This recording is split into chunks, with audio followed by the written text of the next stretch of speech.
Kita nak tengok pula kat manakah pula huruf-huruf hijaiyah ni keluar ataupun disebut makhraj. Apa dia? Makhraj. Makhraj ni tempat keluar huruf kat mana. Sebelum nak tahu makhraj tu, kita bahagikan dulu. Ada makhraj yang tebal ataupun tebal dan ada makhraj yang nipis. Yang tebal ni bunyinya macam berat sikit adik, iaitu huruf kha. Sebut kan mana ada orang sebut kha, dia kena sebut kha. Kan macam berat tu. Tebal ya, tafkhim.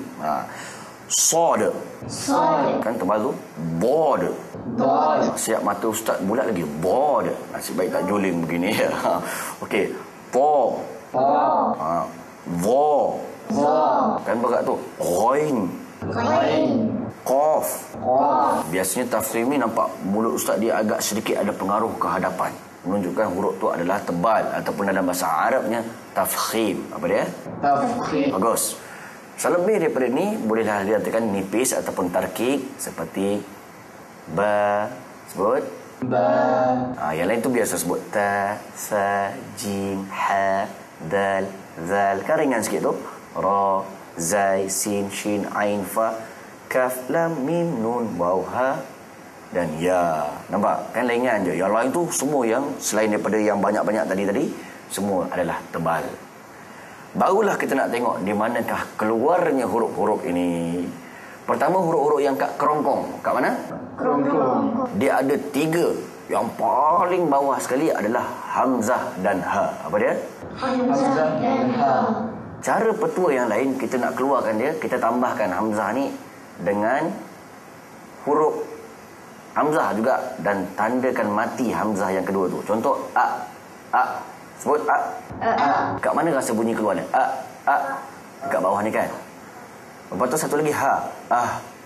Sebut dia kat mana? Bawah kan. Pangkal halqum, iaitu hamzah dan ha.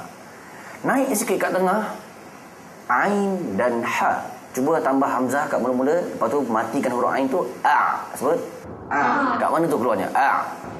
Pegang kita punya halqum, akan terasa bergerak-gerak, nasib baik tak keluar. Begitu juga iaitu huruf ha. Macam kita pedas kat mana tu dia keluar? Kat tengah-tengah halqum ni. Naik sikit lagi, ghain dan kha. Apa dia? Ghain dan dekat hujung halqum. Cuba tambahkan hamzah sebut begitu juga dengan kha. Dia dah naik sikit. Kalau adik-adik tengok gambar rajah, tengok ini kawasan tengkuk. Ghain dan kha ni dah naik atas sikit. Kalau ain dengan ha, dia kat tengah-tengah. Kalau hamzah dan ha, dia paling bawah. Seperti mana yang ustaz terangkan tadi.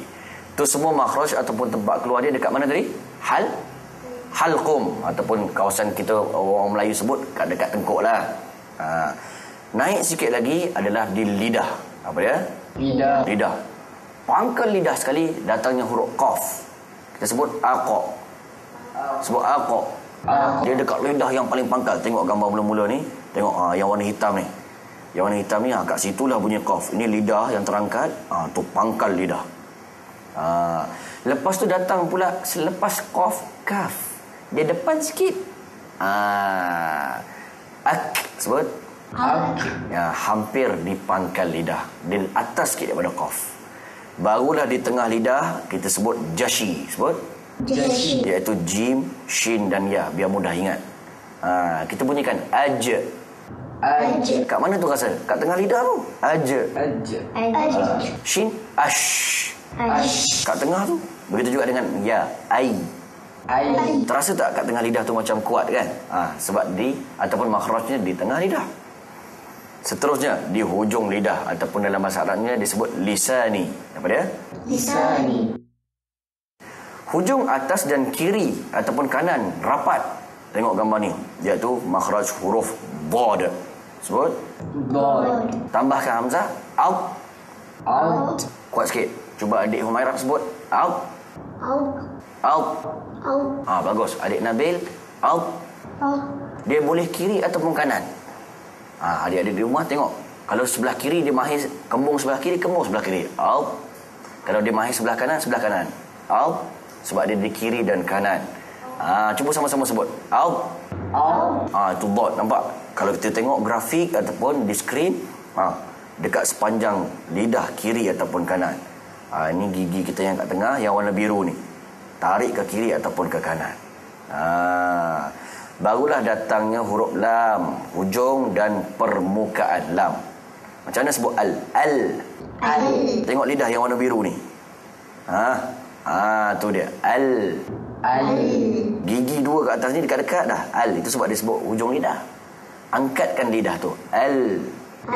Pandai. Comel je adik-adik.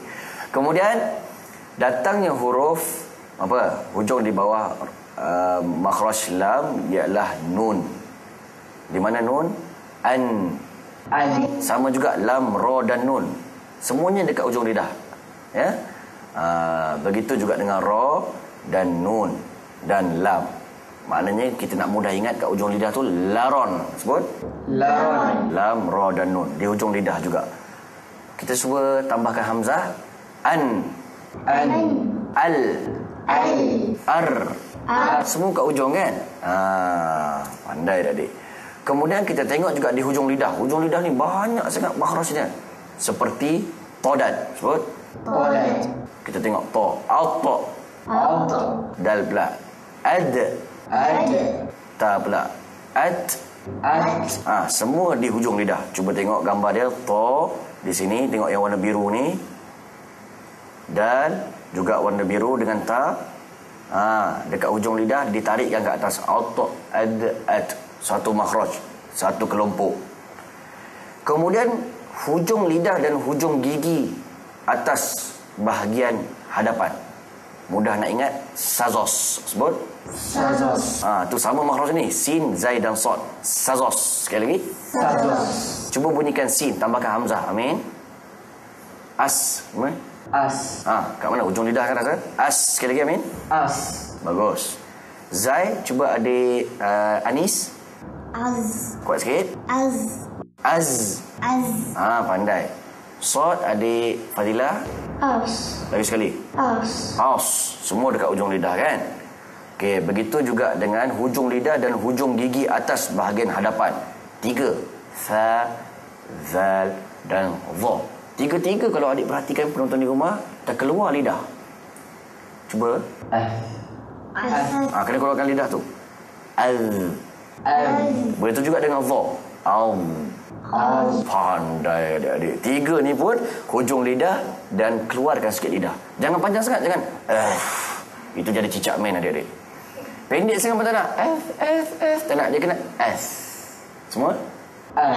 Zal pula. Al. Dan dha. Keluar lidah ya. Bagus. Itu pun di hujung lidah. Okey adik-adik, dan ada satu lagi makhraj second last, iaitu di bibir. Adik-adik ingat fambu. Sebut? Fambu. Iaitu fa, mim, ba, waw. Fambu. Sebut? Fambu. Kita tambahkan hamzah. Af. Kan dua bibir kan? Af kan dua bibir. Mim bunyi kan? Am. Kan kat dua bibir. Lagi ba, ab. Dua bibir. Waw. Au. Kena cubit. Kan dua bibir kita bergerak. Ingat fambu adalah makhraj dia ataupun tempat keluar dia di dua bibir. Dan last sekali adik-adik, iaitu huruf alif, waw dan ya, dikenali huruf mad. Dia sebut i. Dia di sepanjang rongga. Disebut dalam bahasa Arab al-jauf. Apa dia? Al-jauf. Bagus. Dan yang terakhir sekali, khayshumi. Sebut? Khayshumi. Iaitu di mana? Pangkal hidung. Pangkal hidung. Iaitu huruf nun dan mim yang bersabdu ataupun yang dengung. Cuba tutup hidung. Sebut an. Sebut an. Kan tersekat kan? Itu maknanya makhrajnya dekat hidung. Begitu juga dengan mim. Tambah am. Tutup hidung. Am. Bunyi tak? Susah bunyi kan? Dia tersekat. Menunjukkan makhrajnya di hidung adik-adik.